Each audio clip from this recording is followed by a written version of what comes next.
What if I told you that one of the easiest sports betting strategies that exists literally just involves using the sportsbooks to take advantage of the sportsbooks? Now, this is a line that Thanos said best. He used the stones to destroy the stones. Well, for me, I use the sportsbooks to make money off the sportsbooks.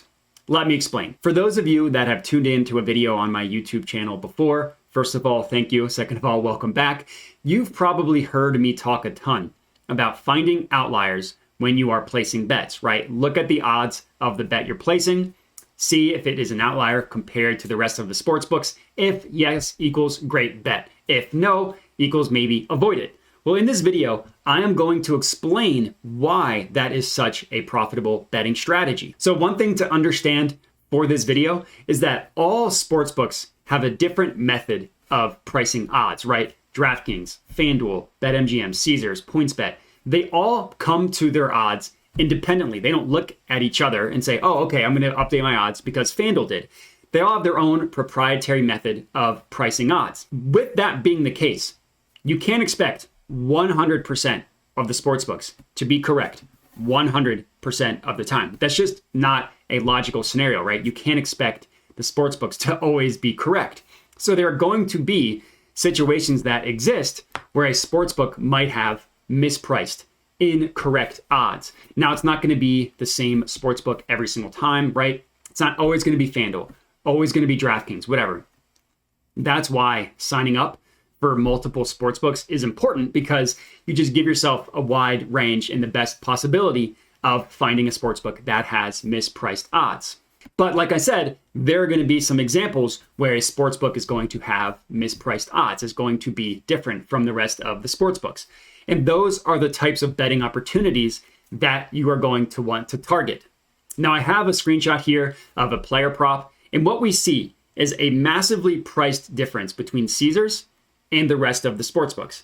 Now, this is the perfect example of a play that you should be looking for, right? It's obvious that one sportsbook is an outlier compared to the rest of the sportsbooks. Again, just look at where Caesars prices it compared to the other sportsbooks. It's just insane.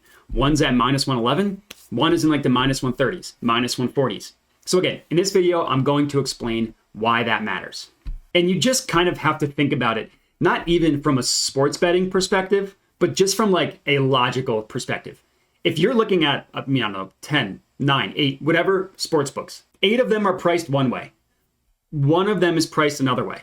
The most logical scenario here is that that sportsbook is mispriced. So if you were to think about like, okay, Caesars is at minus 111, you would guess that over the course of time, Caesars will update their odds to be closer to the rest of the sportsbooks. So if you think about it, you literally just placed a positive expected value, profitable bet on Caesars at minus 111.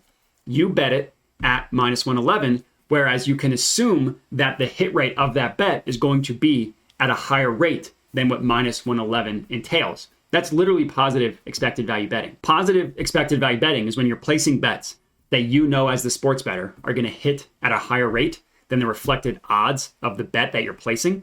Well, this is exactly that, right? Caesars is offering it at minus 111. You can get it at that price, but you know that it should be priced 20, 30, 40, whatever cents higher. That's profitable. Now, another way that I like to describe it, instead of like not even talking about sports betting at all, let's talk about the stock market.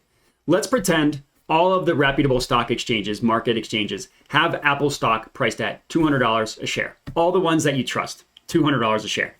You would probably say, okay, that is probably the accurate market reflection of Apple stock. Well, let's pretend there's some exchange, whatever, where you can get Apple stock at $150 per share.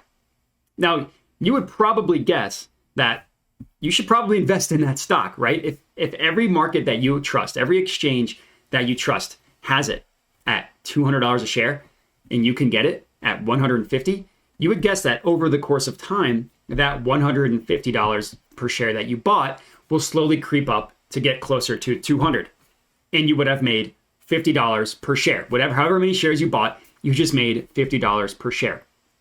That's kind of what sports betting is like, right? There are a lot of similarities between sports betting and between the stock market. And one of those similarities is you just look at the wide range of markets and try to find examples where you could take advantage of some sort of market discrepancy, which is exactly what we did with the Anthony Davis prop. So if you are consistently placing bets that are outliers compared to the rest of the sports books, the most likely scenario there is that you are placing bets that are going to hit at a higher rate than the odds that you bet them. And that's literally the definition of positive expected value betting. So hopefully this video was helpful in terms of describing why betting on outliers is important. If you have any questions, please don't hesitate to hit me up in the comments. You can also hit me up on Twitter at my Twitter handle, JediModi. But that's going to be it. So again, I hope this video was helpful. Appreciate everybody for tuning in. Make sure to subscribe if you haven't yet, and have a good one.